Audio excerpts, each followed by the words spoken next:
Ladies and gentlemen, boys and girls, welcome to the Music Lab podcast.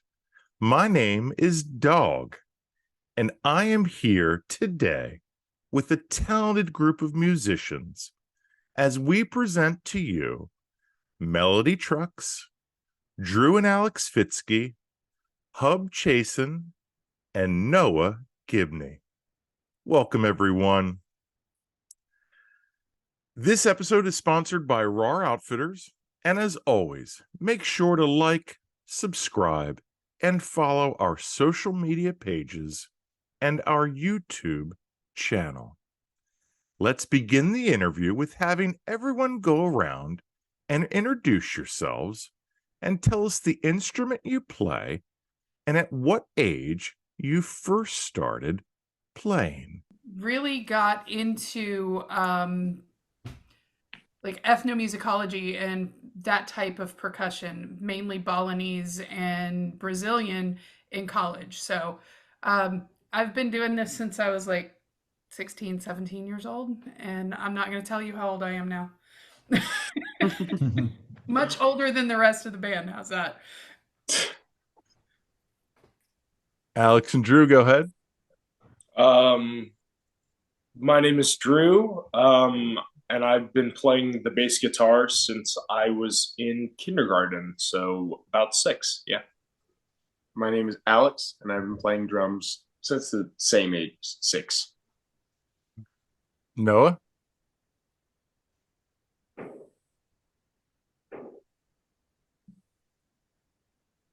Can you hear us? Oh, were you talking to me? Sorry. Your turn, Noah. All right. Somehow the internet was cutting in and out, but I think we're good now. But I'm Noah Gibney. I've been playing piano and keys since I was about 4 or 5 is when I started, and that's what I'll be doing for this tour. So.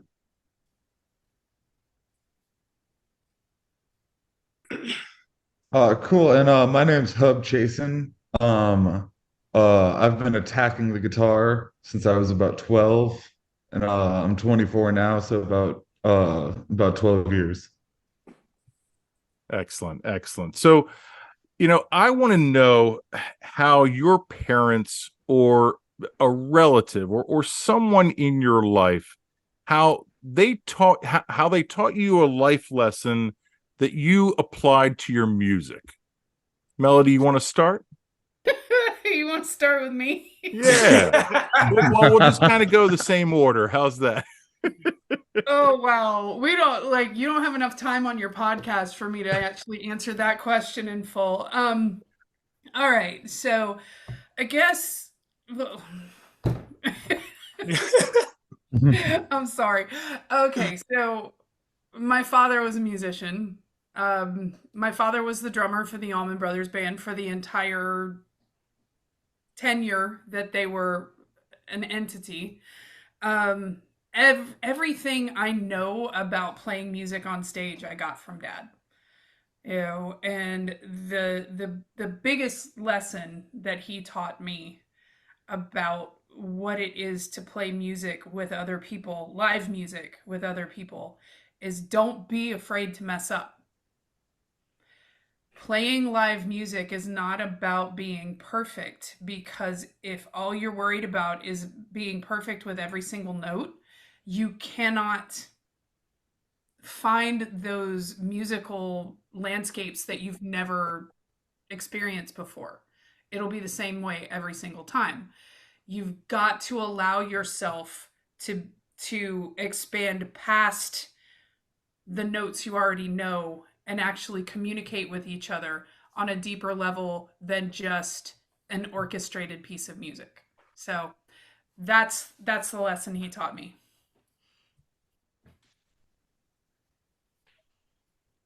Man, I was totally gonna say don't make mistakes and then quote you. Totally just yeah. I'm sorry. That's what happens when I go first. Damn.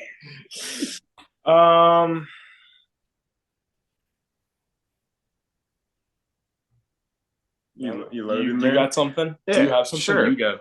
So it's kind of not really for the performance aspect, but aspects around it for like carrying yourself as a musician is just having the right attitude and mindset of just like, because you'll get pretty far in like our area just being a good person and being nice to people and having an open mind and supporting people that need some help, like whether they're not as experienced or anything, but having a good relationship with the scene, mostly from my mom. I'd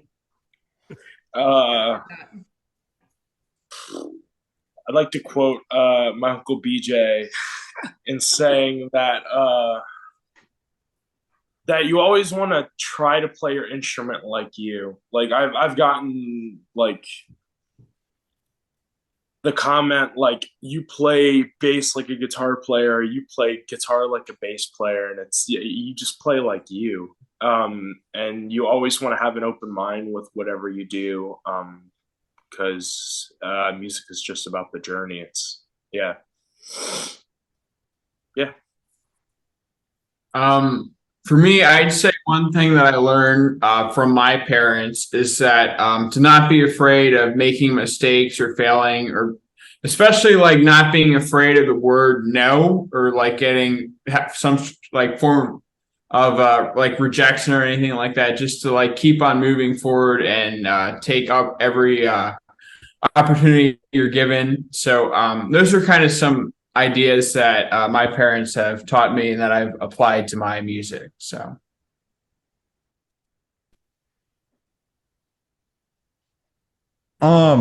Yeah, and I think uh pretty similar to what everybody else was saying, like the main thing I learned from my parents was just to always try and always try and be really happy about the music that I get to play and be really excited that I have the opportunities to do this. Um and just, to treat it like, something when you're a little kid or something, you just, can't stop doing it and you just always get really excited about it and just, always keep it rolling. So I know all of you have pretty much stick with one instrument. If you didn't play the instrument that you played, what other instrument would either interest you or have you played before that are competent in? Well, I studied Balinese gamelan at Florida State for 4 years, and that was some of the most fulfilling and exciting music I've ever played. So I wouldn't mind going back to Bali and being part of something like that.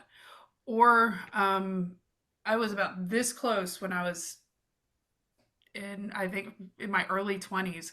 I almost went out to Japan to study Japanese tar drums, and so that's another one I'd like to dig into. So What does that sound like, the tartar drum?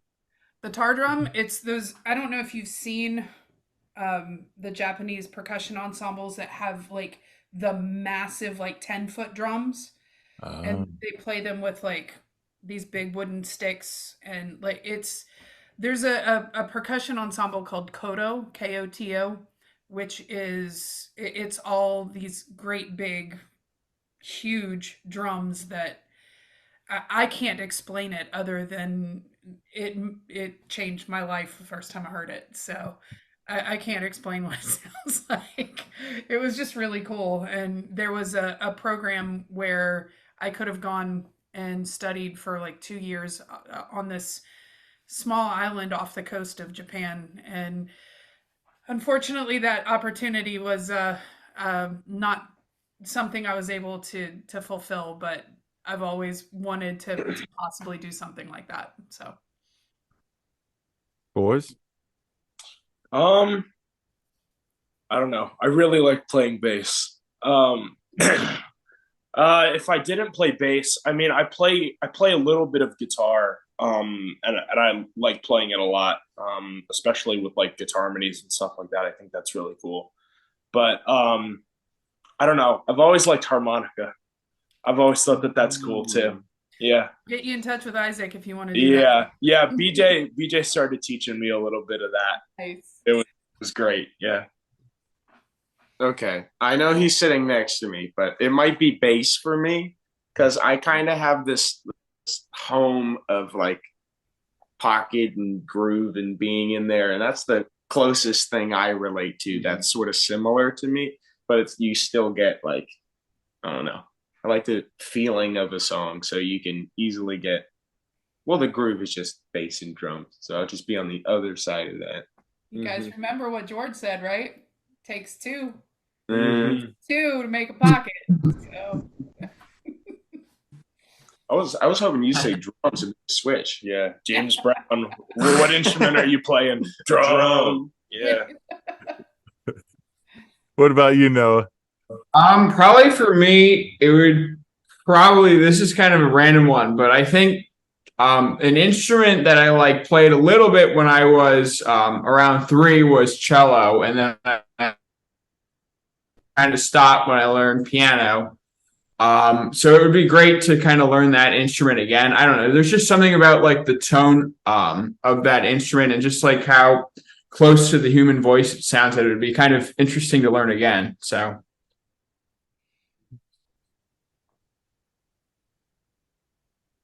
Yeah, that's funny because I also used to play the cello in high school, and that's a fantastic instrument, man. I sort of made a like conscious decision in high school that I was like gonna be edgy about it, and I was like, I'm just gonna play guitar all the time. That's all I'm ever gonna do.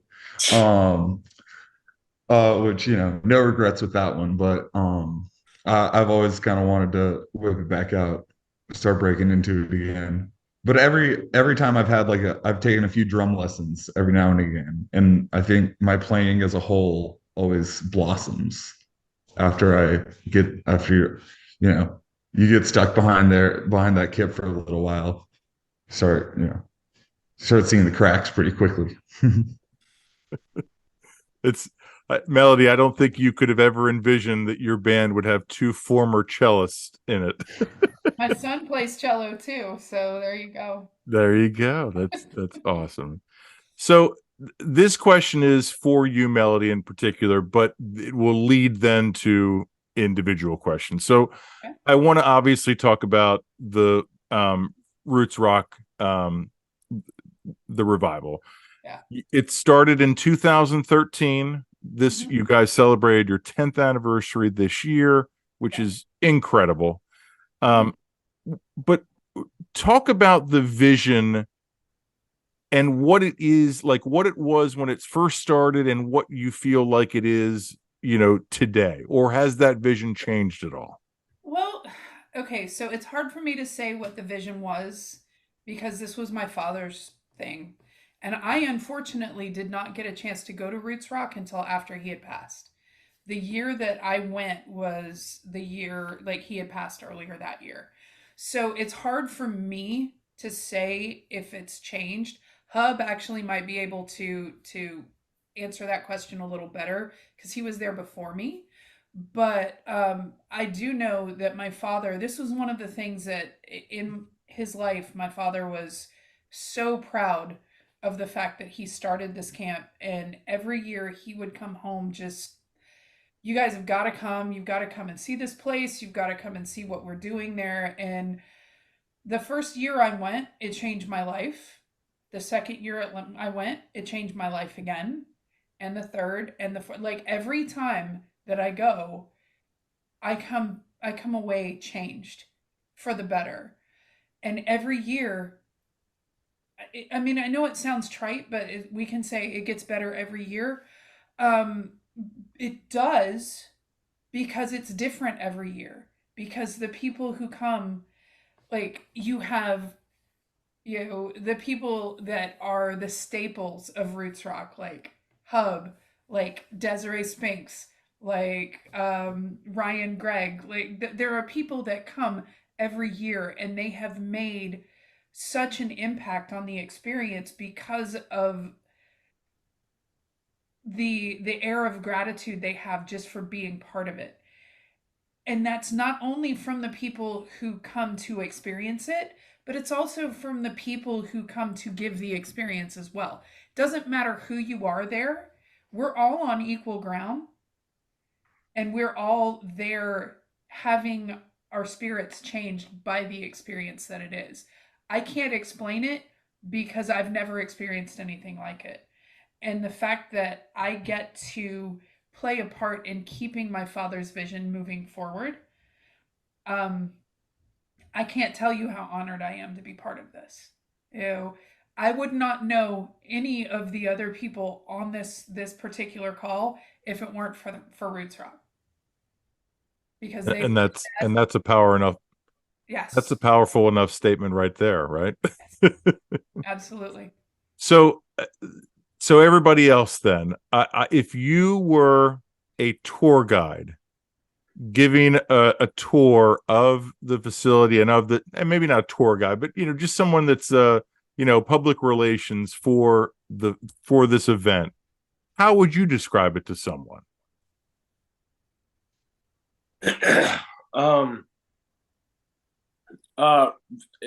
Music Disneyland. Like, it is the greatest the greatest place on earth for a musician that wants to do this, like, seriously.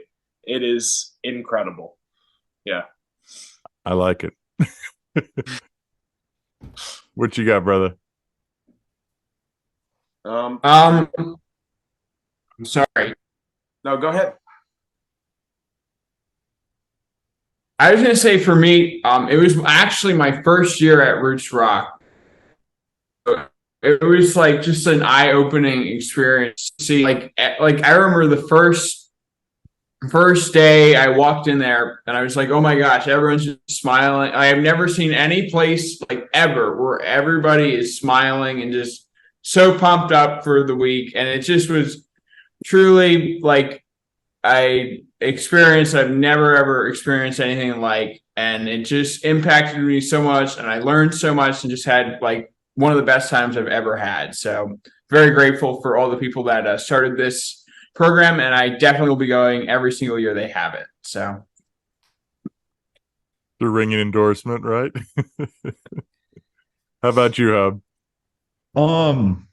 Yeah, it's the best way I think I could describe it is like a a week's worth of learning almost all of the things that I truly hold important to myself as a musician.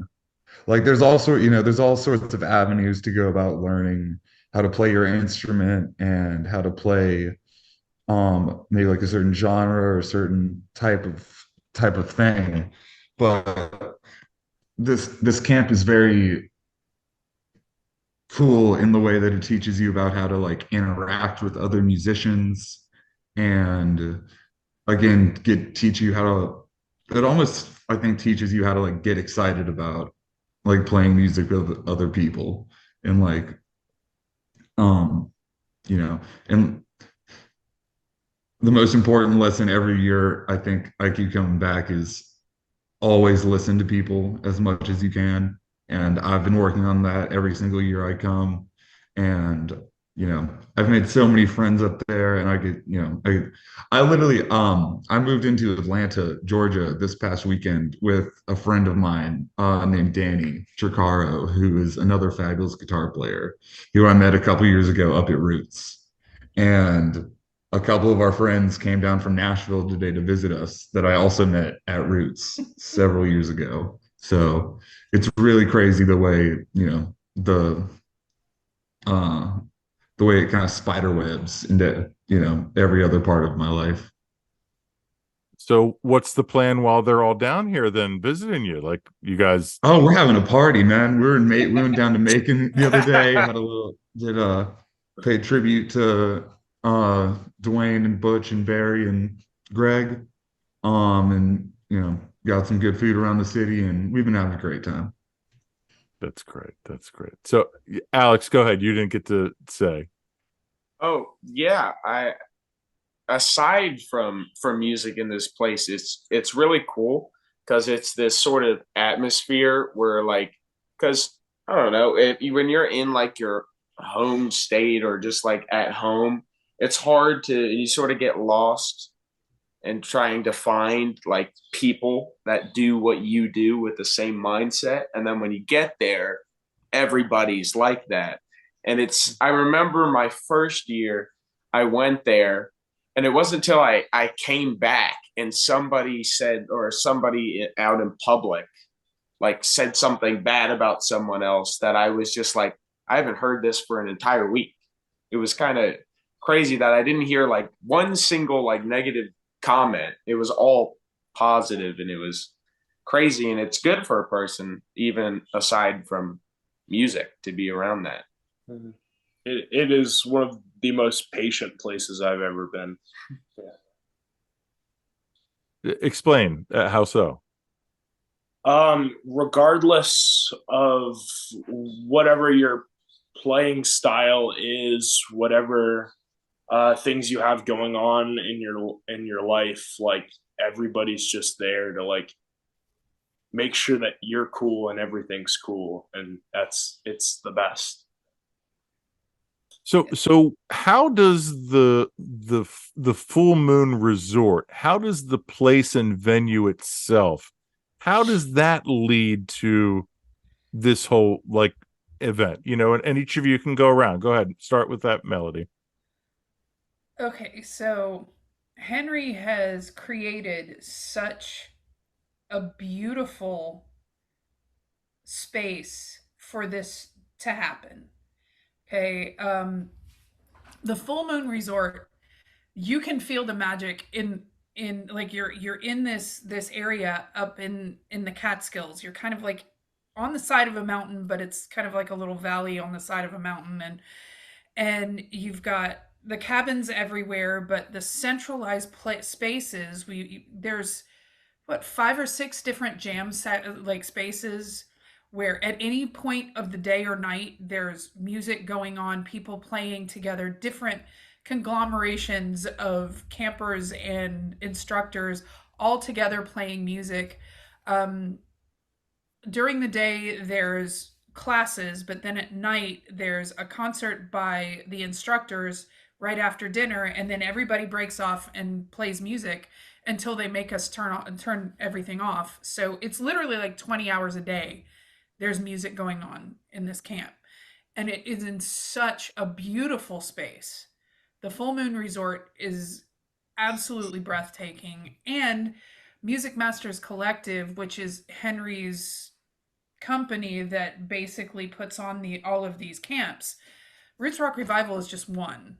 You know, he has, I think it's like 14 or 15 different camps that happen throughout the year, that cater to different genres, different styles, different, you know, types of music. So there's something for everyone. You know, Roots Rock Revival is about the music of the Allman Brothers, the Grateful Dead, the band, and then all of the music that influenced those particular bands themselves. Because you've got me and my brother and Lamar Williams Jr. and Dwayne Betts that are all part of the Allman Brothers thing, and obviously my dad.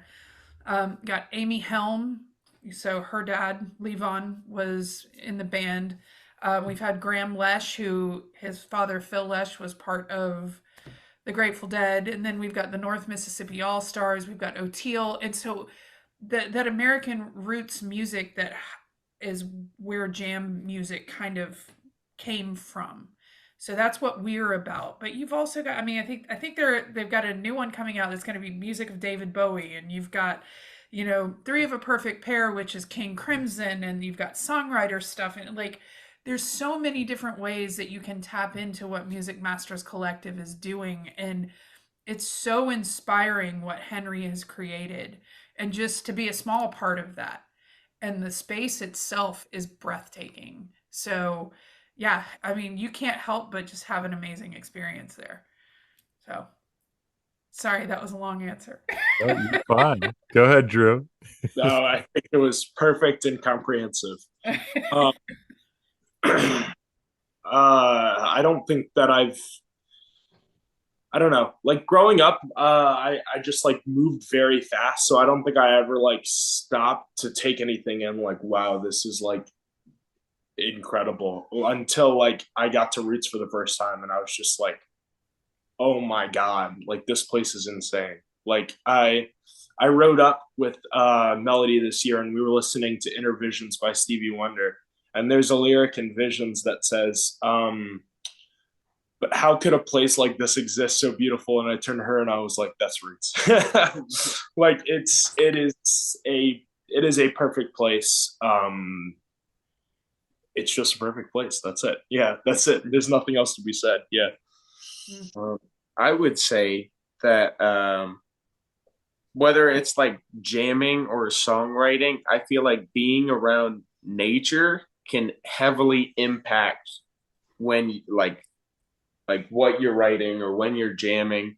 There's like something about that. And aside from it, like if you're around good friends, like we can go down, me and my friends have fell into the creek a bunch trying to get across, but it's like something, whether it's like really late at night and all the stars are out or something, and it like affects your playing in my mind, because it's like this this area, it like feeds, it's very Yeah, one of the last few days I was walking back to the cabin, and there was a deer that was just like chilling like less than like 5 feet from me, and he was just like staring at me, and I was just like, yeah. And I just kept walking.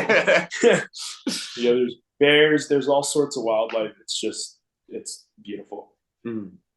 It's a proven fact that deer love basses, so that makes sense. Yeah. That's true. There are low end friends. No, what you got? Yeah, I would say like I'm definitely in the same boat with all of you guys, like the same feelings about it. But I'd say also it just was like there's just something magical about the place, like with it being like such amazing musicians to play with and just such a beautiful space. And also I thought like one of the most interesting things, I think it was like the second or third day when it was like a full moon at the Full Moon Resort. It was like, I don't know, like there was just something magical about that night, that it just was like such a neat place. And I haven't really seen anything quite like it. So I'd say like it just like there couldn't be a more perfect camp. I don't know if I want to even, or if campground is the right word, but it's just like area for an event like this. So it's just it couldn't have been more perfectly planned out.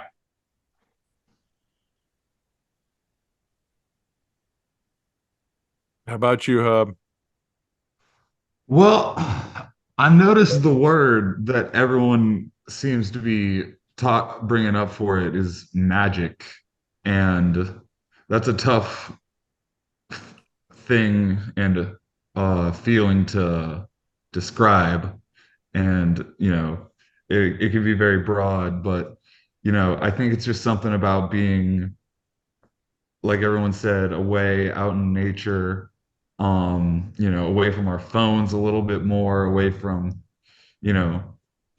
geographically usually away from all of our problems outside of camp, but also just like, away from it consciously, I think.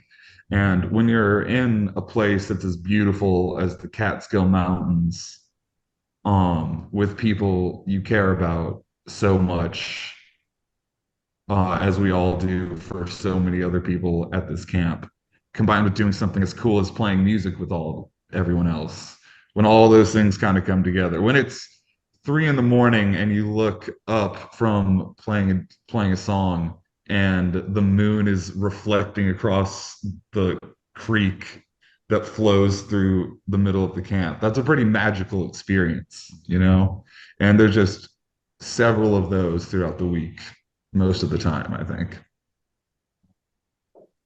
So is there one either mentor or musician that you have all either that you kind of feel like you had more of a connection with than anyone else in particular? And Melody, you might not have to answer this, but for everybody else, or you can answer it. Yeah, go ahead.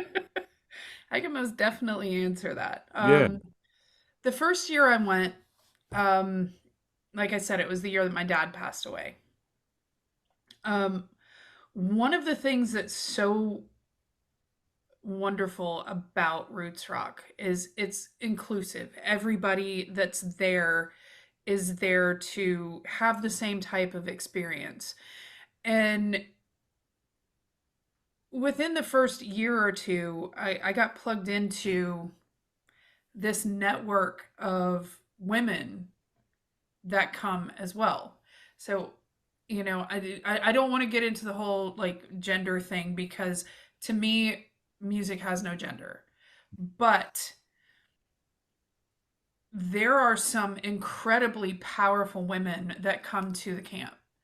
And I got plugged in with them the first year. And then the second year, I had this experience where it started at the Roadhouse, and there was jam going on inside the Roadhouse. It's one of the places where one of the jams goes on. My brother and one of the women I'm about to talk about actually run the jams there now.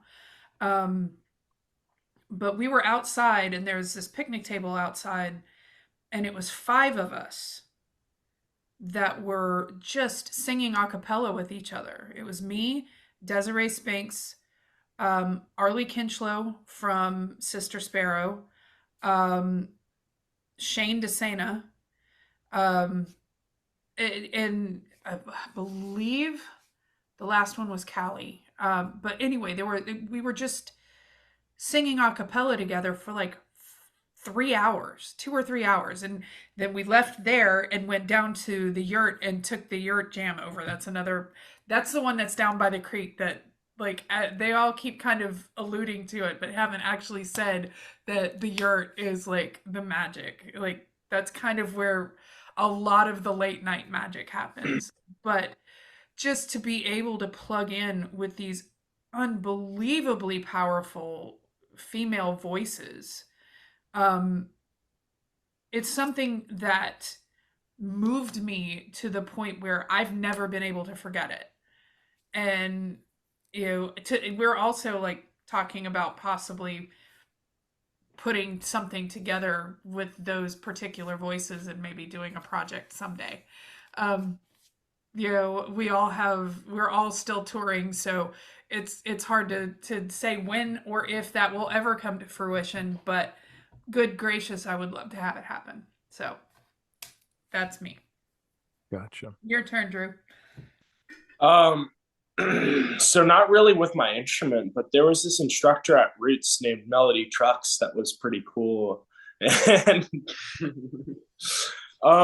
yeah. So I was gonna say either Melody or actually Eric, probably. Yeah.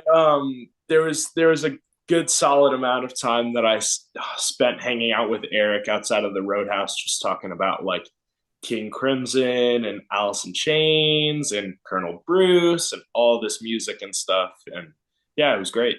Yeah. So yes, in my instrument, Eric Sanders. Yeah. Eric Sanders of the Eddie Trio and Brother and Sister. Yes. Mm-hmm.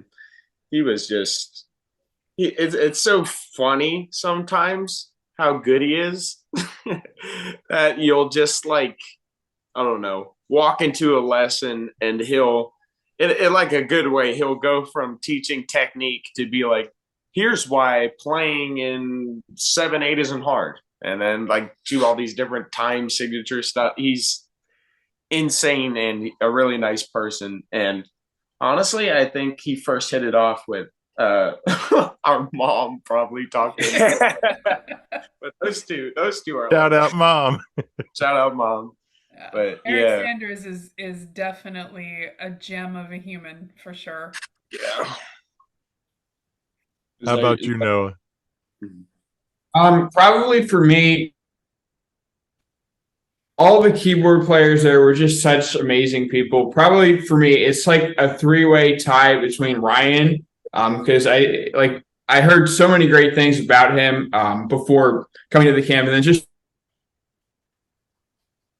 learned so much. Like with all these keyboard players, I learned so much just from listening to their playing that I my own playing.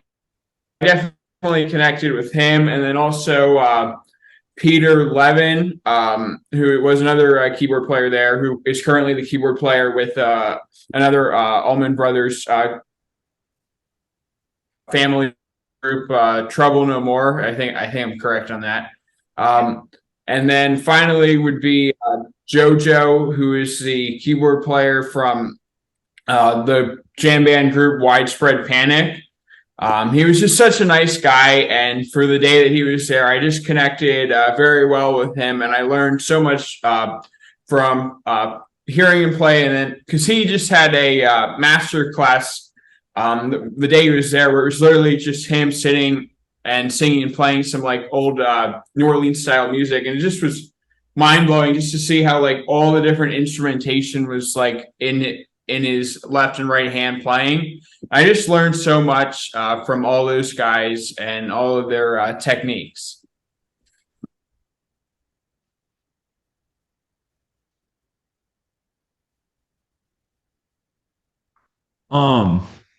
There have been so many incredible instructors who have come up to camp throughout the years that I've been able to see and learn a whole lot from.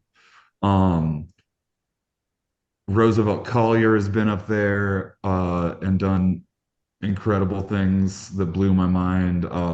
Colonel Bruce came up before. Bruce Katz has been there, but you know you can look at the poster for it and see how many awesome people show up to it. But especially like from a guitar player's perspective, two of my favorite guitar players on planet Earth are Luther Dickinson and Vaylor Trucks. And you can cover, I think, just about the whole everything that you can think of as a guitar player between those two guys. And I learned something from the two of them every single. Luckily, they're usually they've been up there quite a bit lately, so I learned something from those two every single time I'm up there. So, Hub, did you learn your screen name for Instagram from them?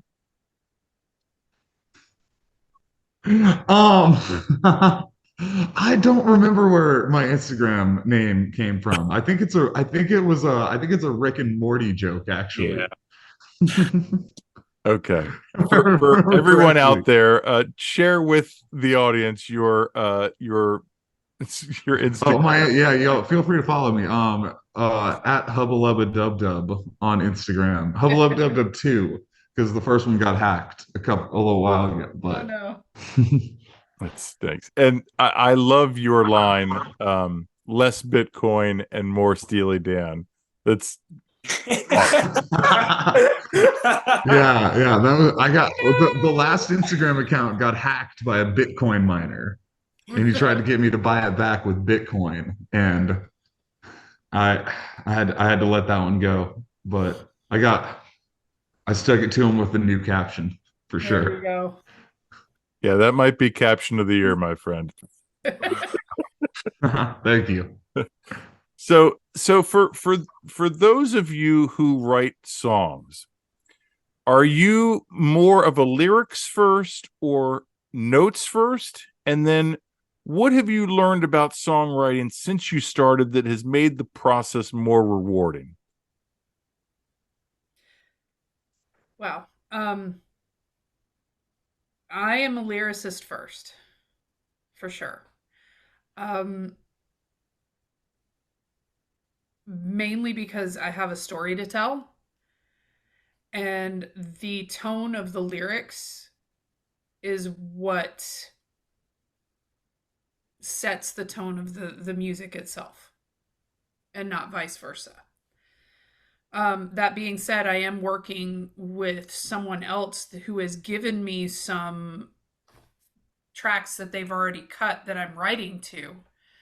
But I'm trying to let the tone of the tracks that they've sent me like dictate what the song is or what the lyrics are going to be about. To me, those two either have to marry or sharply contrast, one or the other. I love, and I know the boys know this for sure. I love a song that sounds a certain way, but if you listen to the lyrics, it's completely the opposite of what you're actually like hearing. Like one of my favorite songs to do is an Edie Brickell song. That sounds all like it's like almost like a Zydeco feel, very happy, and it's got squeeze box in it and everything, and it's all just very happy and peppy, and it's one of the darkest, like, yeah, it's the storyline is very dark, but it's set to this happy song. So it's either got to be the music and the songs completely are in tune with each other, or sharp contrast for the sake of the sharp contrast. So it can't be anything in between.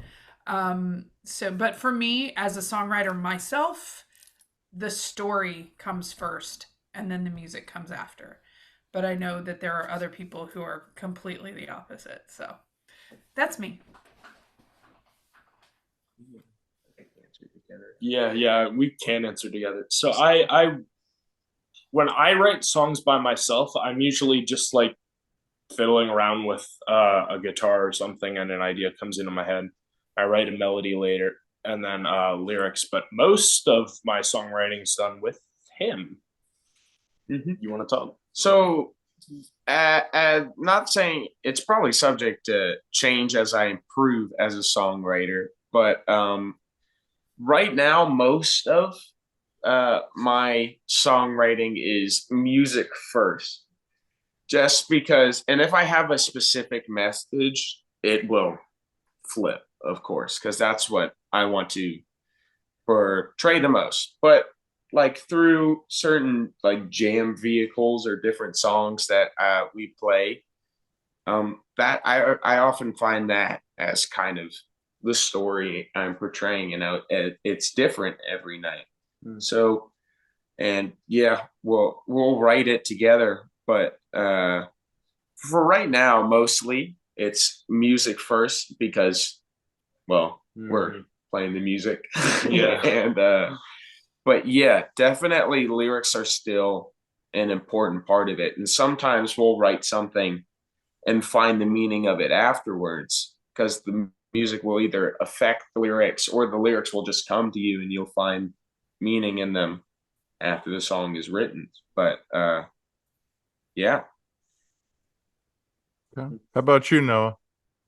For me, it always kind of depends on like where I like. Sometimes inspiration will come. Like it all depends for me on where the inspiration comes. Like if I have like a really neat chord progression in my head, like wherever like I find some sort of like gem that I can use for a full song, like that's where I start. Like whether it's a neat chord progression or like a cool lyrical concept, like kind of it truly depends. Like I've never written a song the same way ever. Like it's always been a different way. So it really just truly depends on where I find inspiration and how I tackle that and turn it into a finished product. So. And how about you, Hub? Yeah, I'd say as far as songwriting goes, whichever one comes first, yeah, whichever one is pulling me in a direction harder, I think, as far as musically or lyrically. I can say, I'm much more of a guitar player than I am a singer or a songwriter, I think. So usually it's a cool musical idea or concept, but it's usually which just, if they're like they said, if there's a cool if you get a cool little phrase stuck in your head and you can't stop trying to put a tune to it, that's a great way to go about it too. It's really just however whichever direction you're feeling inspired at the moment, I think. Yeah. I think these are all great answers. So thank you all for those. So I want to ask, let's kind of get to, now you guys as a band. do you have any individually? Do you have any pre-show rituals that you guys do? Whether it's to get yourself like in that frame of mind, whether it's however you are to be able to play on stage. Melody, you want to start? So, um, I do something that got started with the Melody Trucks Band, and I miss those guys so much.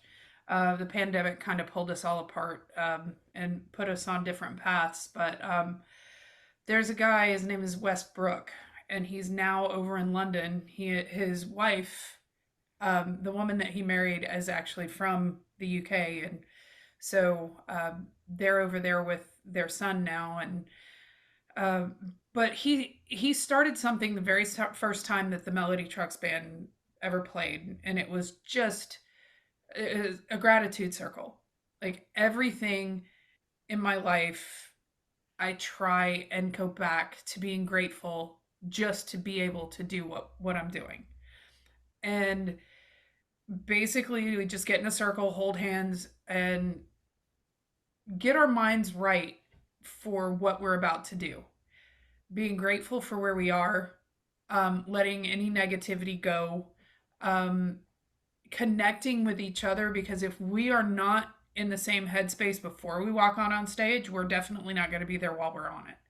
So just getting in that mindset where we're trying to create something bigger than who we are as individuals. And if we're not all in the same space, then you can't do that. So you just got to take a minute to reset and say, hey, you know what? I'm grateful you're here. This is what I feel like is holding me back, or has got my head in the wrong space, or hey, this is what you did great today, or whatever it is that you need to either bring forth or let go of before you walk out on stage. That's Drew? fine. I don't know. As far as pre-show rituals go, I don't feel like I necessarily have one. I just get really happy that I'm able to play music. The gratitude circle is something that we do a lot with Melody, but as of recently, we've just been like, I like round up the other guys and I'm like, hey, we're gonna go play, and then they're all happy because we get to play together. And yeah, then we play. Yeah, just mainly the gratitude circle too, for when we have gigs together. It's good, and it's like she said, it's a good place to bring everyone in and give like a quick check-in on how their status is and how they're feeling for the gig. And if maybe they're not feeling so great, they can change that with this and have a good show. For sure. Probably for me, definitely, ever since the first tour when we started doing the gratitude circle, I've definitely been like more noticeable and attentive to like pre-show rituals. And I've actually found like when I do stuff like that, I find I perform better. So I've just been trying to maintain that. And usually what I'll do, like sometimes, especially with my own band, is kind of just like if let go of anything that's, I don't know, holding me back or whatever, like before the show, and just like get in the right mindset to perform well. And that's kind of been like my number one ritual, just kind of making sure like whatever's going on outside, just let it go and make sure to be focused. And that's the best way to have a good performance. So, and also, of course, like make sure to have like the best time, because this is what I love doing. So just kind of being grateful for that I have the opportunity to play music in front of an audience is the main drive. And I just have to stay focused to doing that. So.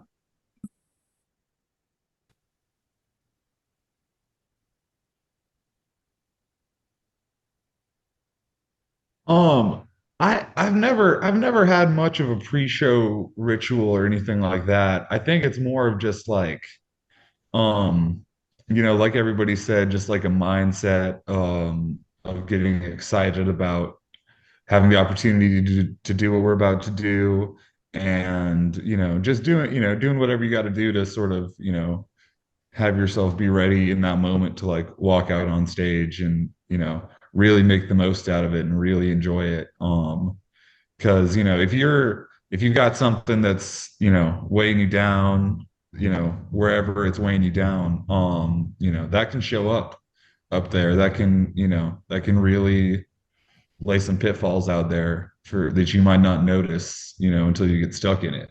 And, it's, you want to try and keep out for those. You want to keep an eye out, for everyone up there. And so just, whatever you got to do to, feel good about being up there. Mm-hmm. So if I say these three phrases, I want you to each tell me what they mean to you in relation to being in this band. So letting go of ego, trusting each other, and communicating through the music. Well, that's kind of what it's all about. I mean, one of the things, so first of all, saying being in this band. So this particular conglomeration hasn't even been a band yet. Right. We haven't done it yet. I have performed with Alex, Drew, and Noah together. I've done stuff with Hub. Hub is, I don't know if you know why I called him the OG, but the very first time that my father ever heard me sing was because of Hub. Hub was having an open like jam, and my dad was in town, and my dad was playing, and we had gone to dinner beforehand. I was like, listen, the only thing my dad's ever heard me sing is lullabies to my kids, because I didn't pursue a music career until 7 years ago at most, and I'm older than I want to say. Anyway, and that night when we were out to dinner and I said, my dad's never heard me sing, Hub handed me the set list and said, pick something. So we surprised my dad that night. Okay, so I have been able to play with Hub. I've been able to play with Drew and Alex and Noah together, but we as a band have never actually played together. It won't happen until 2 days before this run when we go up and do some rehearsals. Now, that being said, that's what jam band music is all about, is you've got to trust each other. You have to listen to each other, and it's all about creating something. There's a space that when you're all listening to each other and communicating with each other, it creates something that is the most potent drug I've ever had.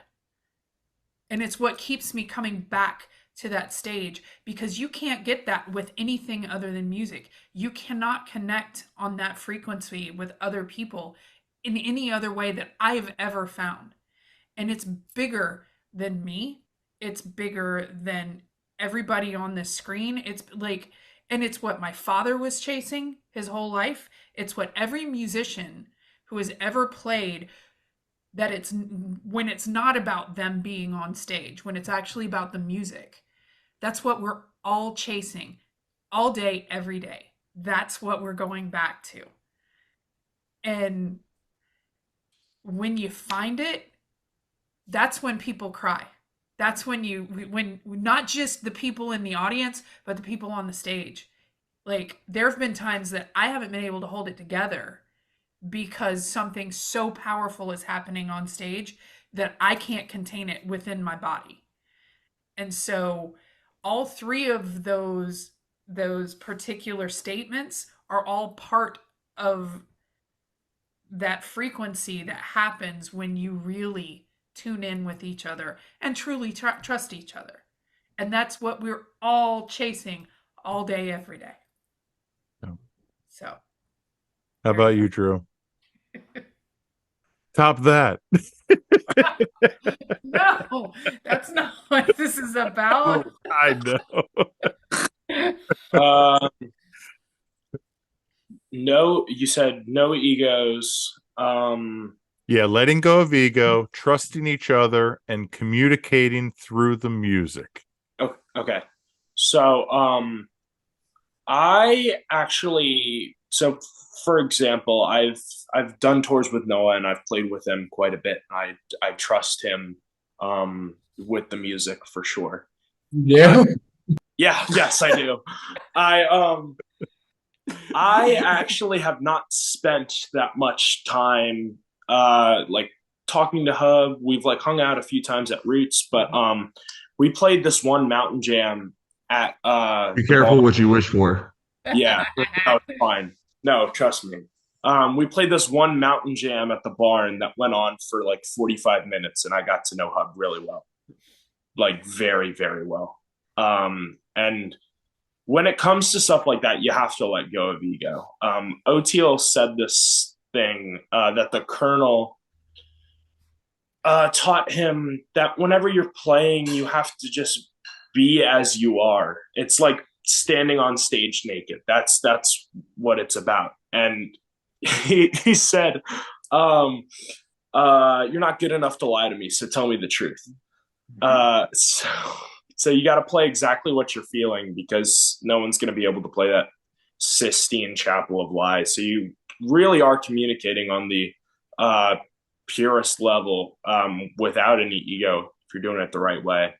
And you trust everyone else on stage, because yeah, you have to. I mean, being in a band is all about a team. That's kind of how I was raised. Yeah. Mm-hmm. So I would say on those notes that I noticed that all three of them are kind of connected in this intertwining thing, that you can't, like, for egos, having like a large ego makes it hard for you to trust them while you're playing, which makes it harder to communicate. So having one, they're very connected. And it sort of, like, with communication, makes it's this whole thing that you can say without words. That, I mean, Drew and I, since like birth, I mean, we're brothers, but we've had it, and it's sort of along that lines. For like little things, my mom will be like, "Hey, where do you want to go out to eat?" We'll just look each other in the eyes, and I go like 3, 2, 1, and we can say it at the same time.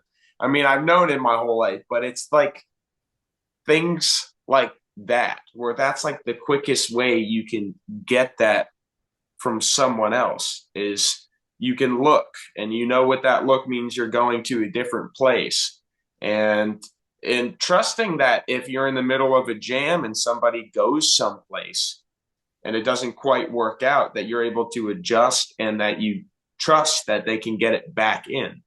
That you're not having to worry about everything, because you can't control everything. And especially in jam band music, there's a lot of stuff thrown out there. Like, we're doing this song right now. You never rehearse it. And they trust you to do your part. You trust them to do their part. And you're able to change your parts based off what you're saying and not saying to each other while you're playing.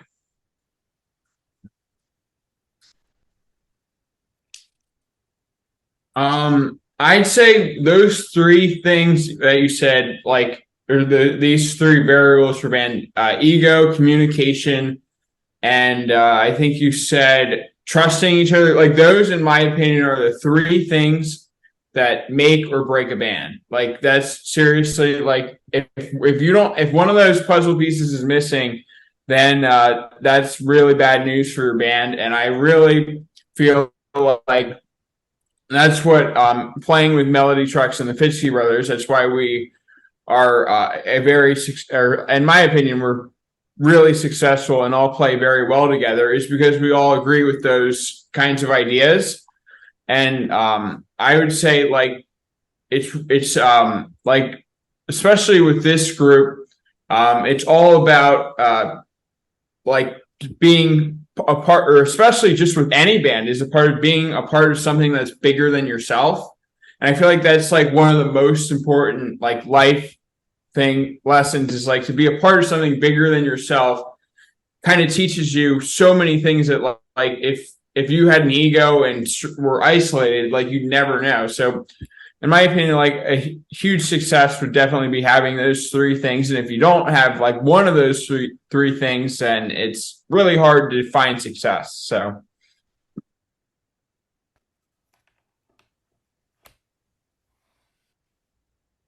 How about you, Hub? Yeah, I think you really knocked it out of the park with those three phrases. I've always thought the longer I play music and the longer I get to meet cool musicians like everybody in this band, the more I've noticed how people's genuine like personality and their like little quirks and like little, just like the way people act um appears in their music and like the way they play their instrument and the way like it's on a really cool like physical and emotional spiritual level, like we can be playing a song together with somebody that you might know really well, and someone will play a lick and I'll be like, man, I've heard you say that like in conversation, like I've heard you make a statement like in a conversation that was reminded me of that lick you just played, and like um and that those are the only things that really happen when you go about, when you're really communicating through the music and you're not focused on your ego and your and you're just really in that place where you can let yourself, your real like personal self, shine through to the real personal self of everybody else who's on stage with you.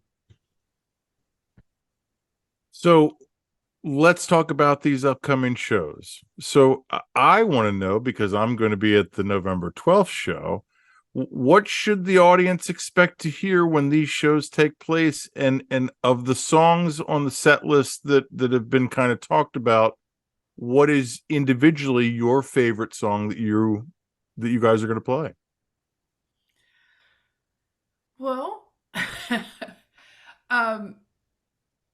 expect to first of all to have a lot of fun, because there's a lot of energy on the stage. Period. Like, not a single one of us can stand still. It does not happen. And Sweetums will definitely be jumping around quite a bit. Uh, but yeah, we've curated a group of songs that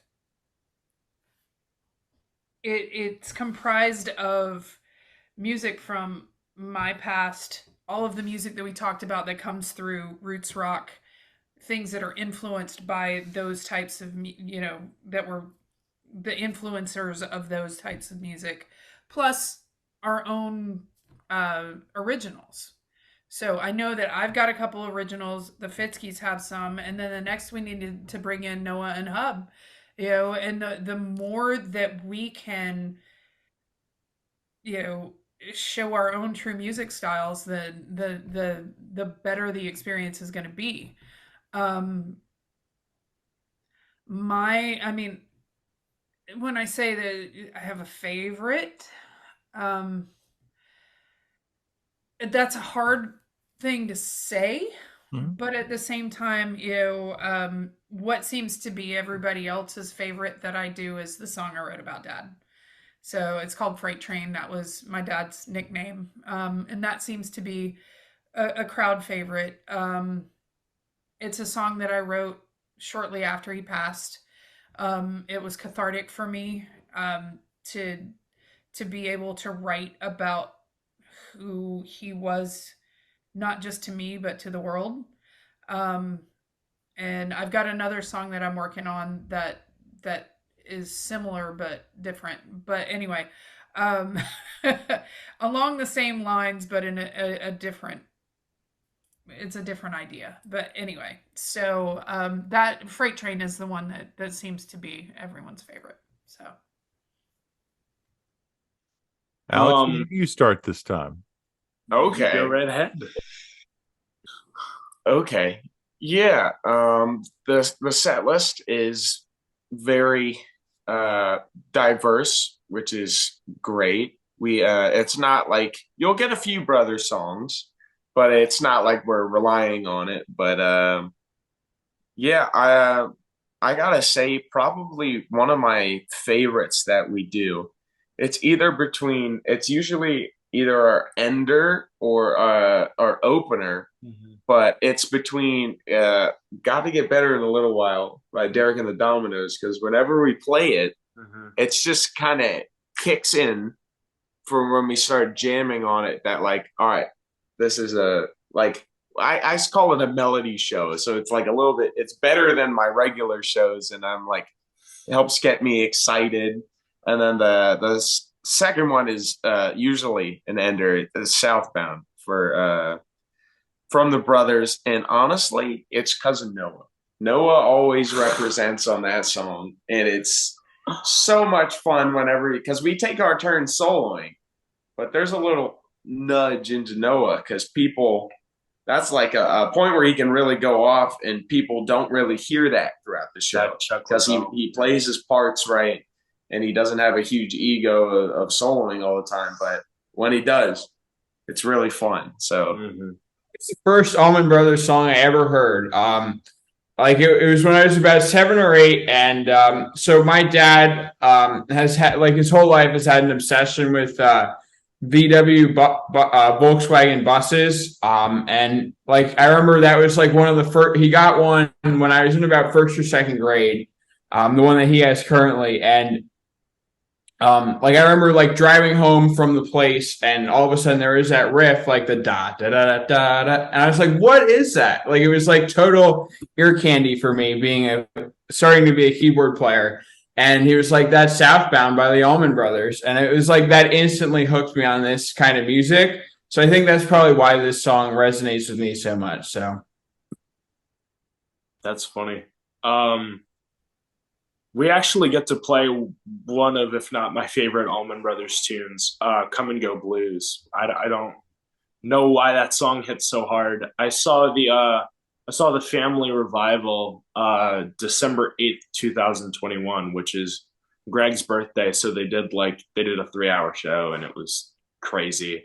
But there was this guitar player that came out, and they did "Come and Go Blues," and I remember very specifically the image of him coming out with a gold top slung low.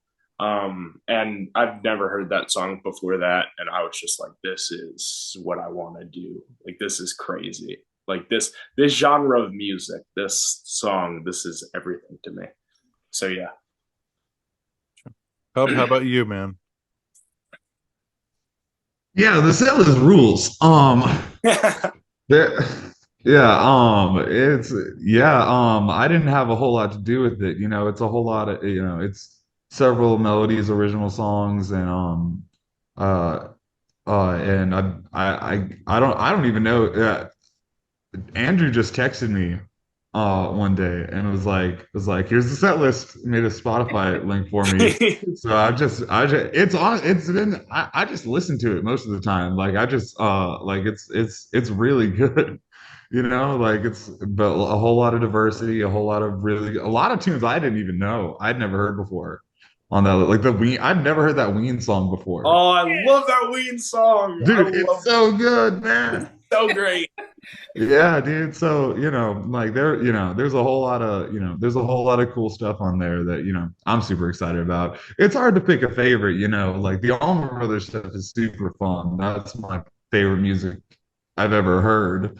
That's the bread and butter, but like it's always cool when there's something, new to your ears that you get to sit with for a little bit. Now, I do get to plug one small thing, and that is their new single is so much fun to play. I think that song gets stuck in my head. And I'm like, dang it, boys. I mean, it plays in my head over and over. It's like freaking earworm, big time. So, "Give You All My Love" is going to stick in your brain for a very long time in the best way possible. So, How does that make you guys feel when you hear that from Melody? Like Fantastic. we need a T-shirt that or something, or hang it up as a as a quote. Big words from Mama Mel. That should be the shirt. Yeah. Yeah, quote That mom. that and these boys are coming for you. Right. So I like to be a fly on the wall for these rehearsals that you talked about earlier, Melody, for 2 days. Like, yeah, I mean, what is that like? Talk about that, your excitement, and what do you envision how they're going to be? Well, we basically like this is what the third or fourth run we've done together. We've done a couple together, and Right. they have this really great rehearsal space in their freaking basement that I would have killed for as a teenager. Lucky little twits. Anyway. Anyway, Shout out to mom and dad. yep. Shout out to mom and dad. They done good. But it's basically just we run through the songs, and we all basically just we play them like we're playing them live, like in front of people, so that we can find those spaces where we're not connecting, find those spaces where that iconic riff isn't quite right. And I'm like, nope, that's not right. And just get comfortable with each other. And that is the biggest part of it, is just getting comfortable with each other, because it's learning how we communicate. And now that we're bringing Hub in for the first time, yes, I've been able to play with him. Yes, they've been able to jam with him, but we haven't communicated as a group yet. And so just learning how we all communicate, and as long as we know the basic structure and we know how each other communicates, it doesn't matter what happens on stage, it's going to be great. Because it's not about being perfect. It's about having that conversation within the structure of the song. And those rehearsals, it's about getting comfortable with the structure of the song, but it's also been getting comfortable about the way we all communicate with each other. Because as long as we're on the same wavelength, doesn't matter what happens up there, it's going to be great. Yeah. Everybody kind of feels the same way then. Yeah. Yeah. Yeah. So I want to kind of transition a little bit. I want to talk about the industry itself. Releasing music these days, as Fitzky Brothers, you guys are going to find out on Friday. There seems to be this lost art of the album now, and we're more of a single-driven society. How do you kind of navigate that? Being more of a jam band, and more being, where the album is just as important as the songs themselves.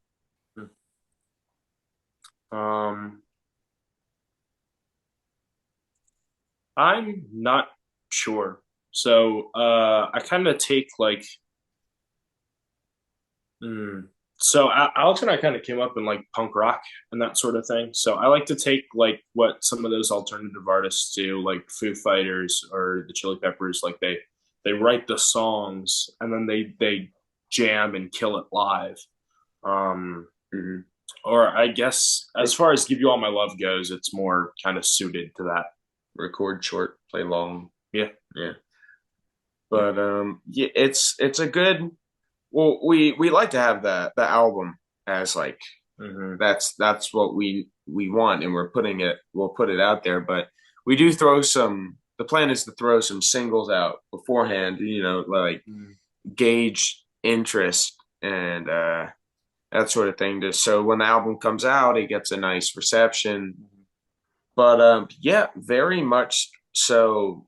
Still a big fan of the album too, because a lot of jam bands, or mostly listening for me, is live records too. So they'll go to that, they'll listen through it, and it's just like they're at a show, and it's yeah. Albums are still very important. How about you, Noah? I'm trying to think of a good answer for that. I kind of find it interesting now, like with the singles. Like it's weird for me because like it's almost like reverting back to kind of how it was almost in like the 50s and 60s, because that's kind of how it was then, with like where it was very much single bass. And I feel like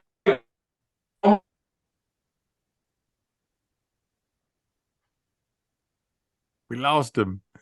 of both of those ideas, where it's almost like the audience in a way, kind of exactly what you said. I'm kind of feeling that, like I'm kind of using verbatim of what you said, but I'd say definitely like that's kind of what I've found success is, like find a single that'll like hook people into you, and then certain.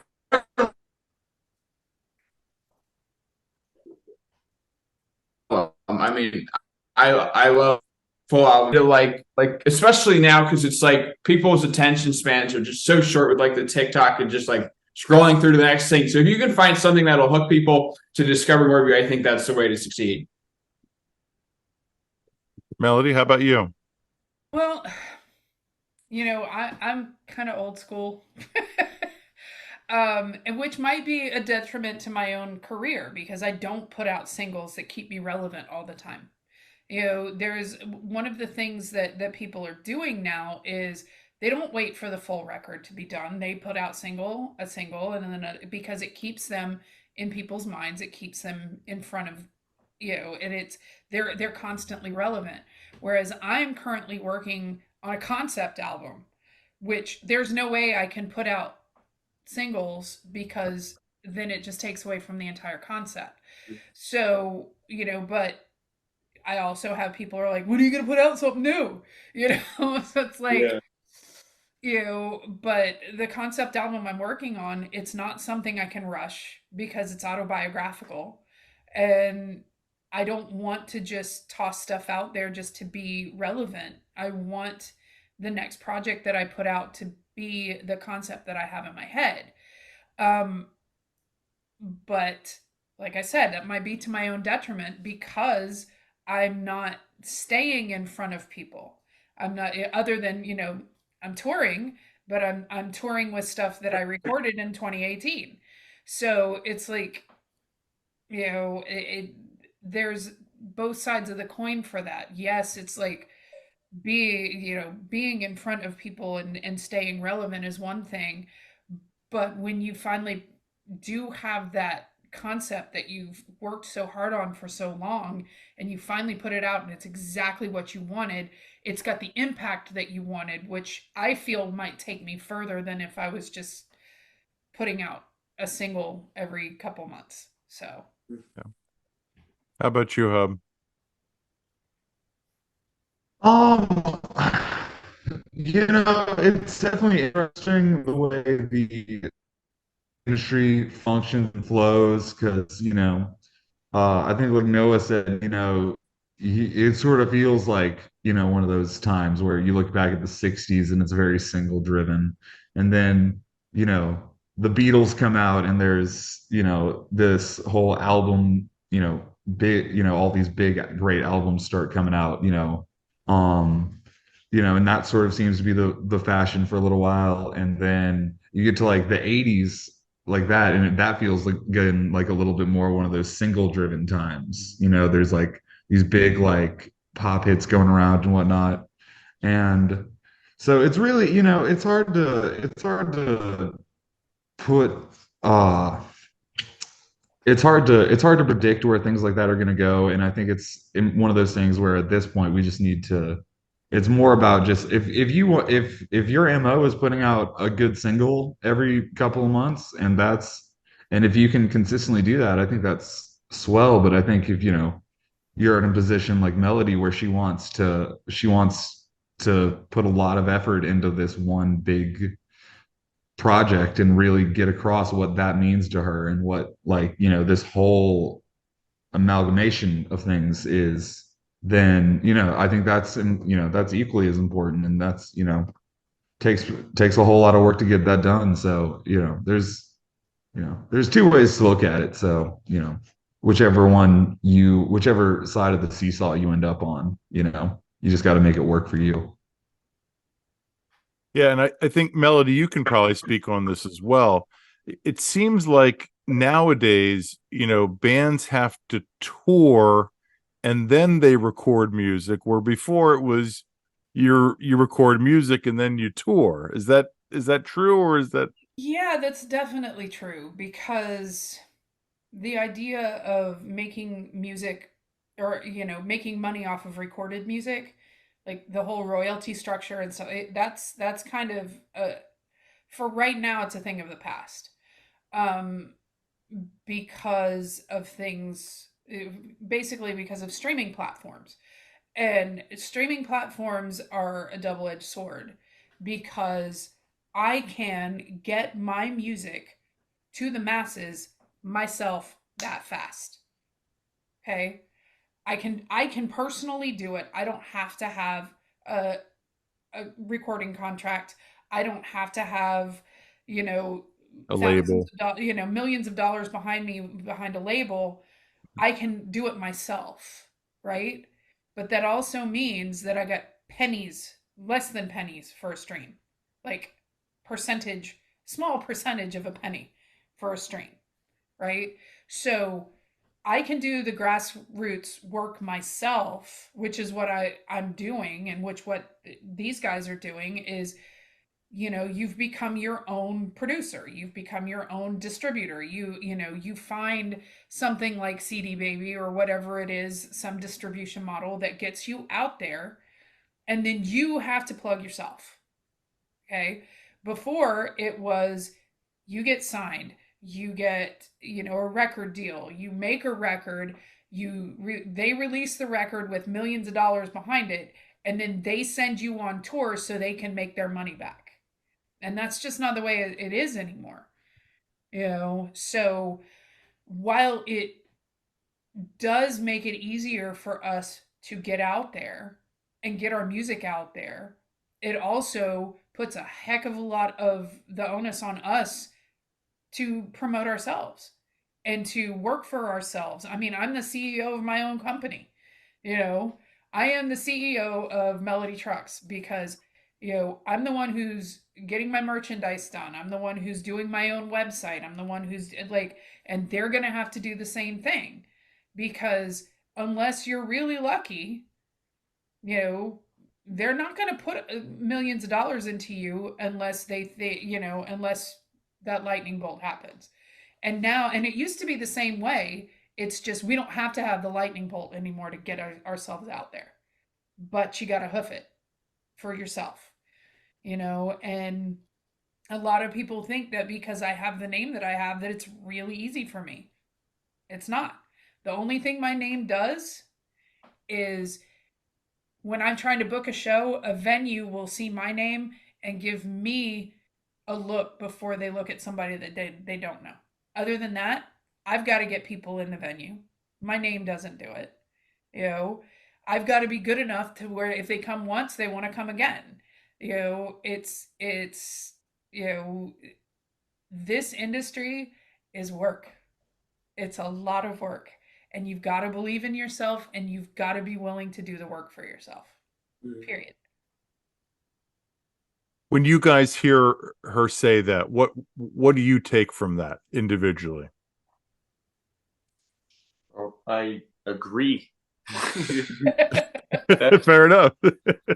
It's definitely a lot of work, and Drew and I constantly like to maintain that we have this mindset of working too, and not only putting out work, but taking in and being able to learn from everything.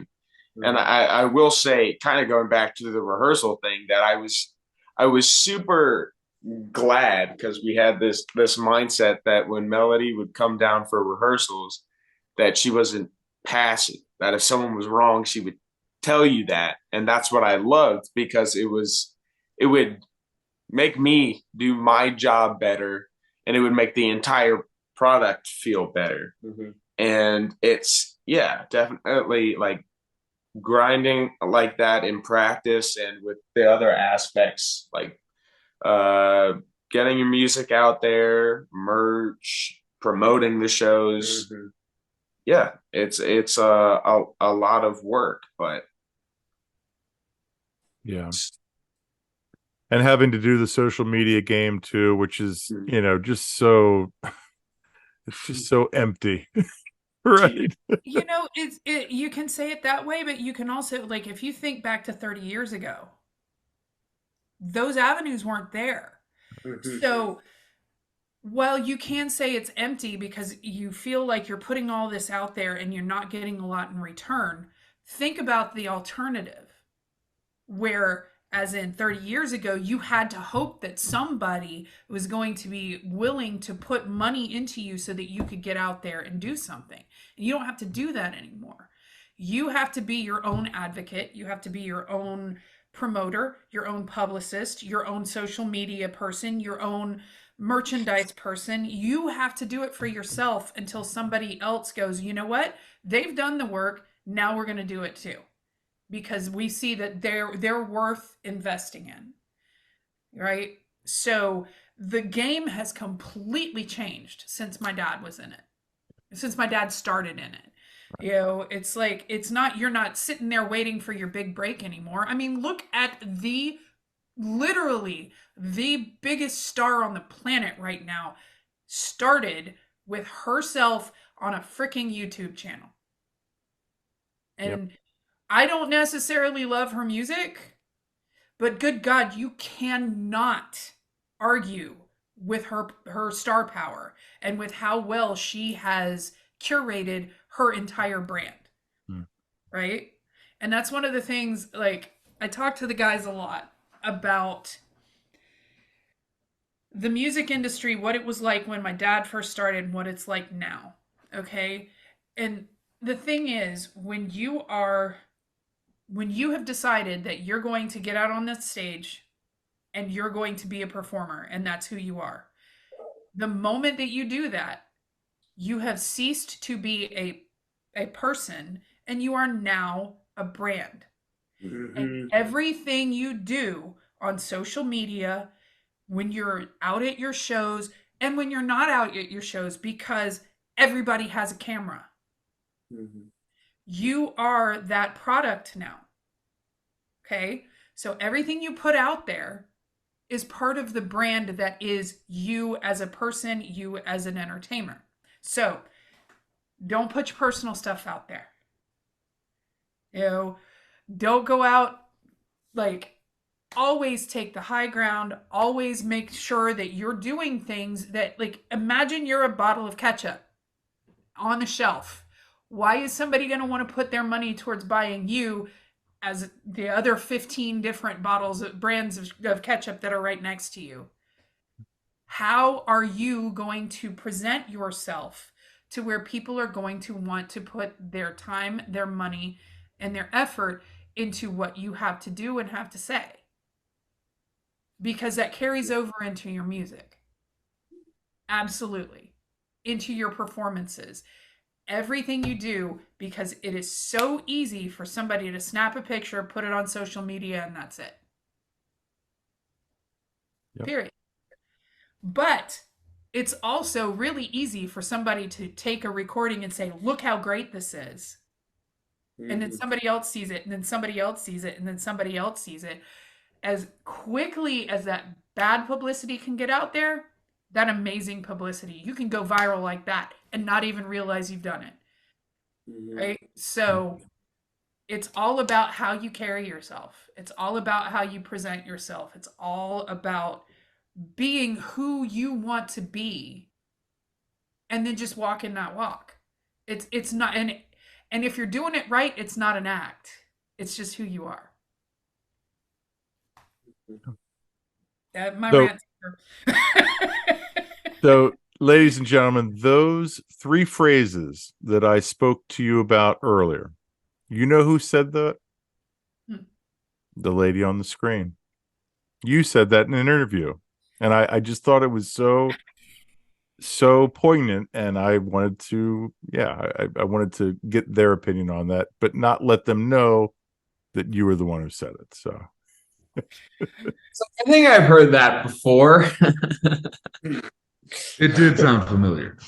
Okay. So you guys all kind of knew. All right.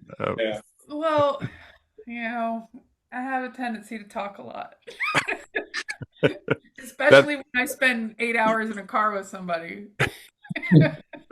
Poor Drew has gotten more of Mama Mel isms than just about I got notes. That's why you're in that car, Yeah. because you want those. Uh-huh. Alex don't want them. No, it's more like Drew doesn't want me there. You know what I mean? You'd rather. Alex is too young. That's the problem, right? I don't know. I Well, feel bad for these kids, man. so let's go over real quick what are the dates that the tour starts. Give us the dates, whoever wants to do that. And then we'll kind of wrap things up. Well, we are going to be at the 8x10 in Baltimore on November 9th. Believe on November 10th, we will be at the Room at Cedar Grove. On the 11th, we'll be at the Liberty Tavern. And then on the 12th, we'll be at Phantom Power. Awesome. So you can get your tickets at any of those venues. Go to the websites. Make sure you check these guys out. It's going to be awesome. I cannot wait to see you guys on the 12th. Hopefully we'll have a nice little crew as well to see you and support you. So thank you all so much for doing this. I really appreciate it, and hopefully the audience appreciates it as much as we did. So thank you all so much. I have been Dog. You have been great. This is the Music Lab podcast.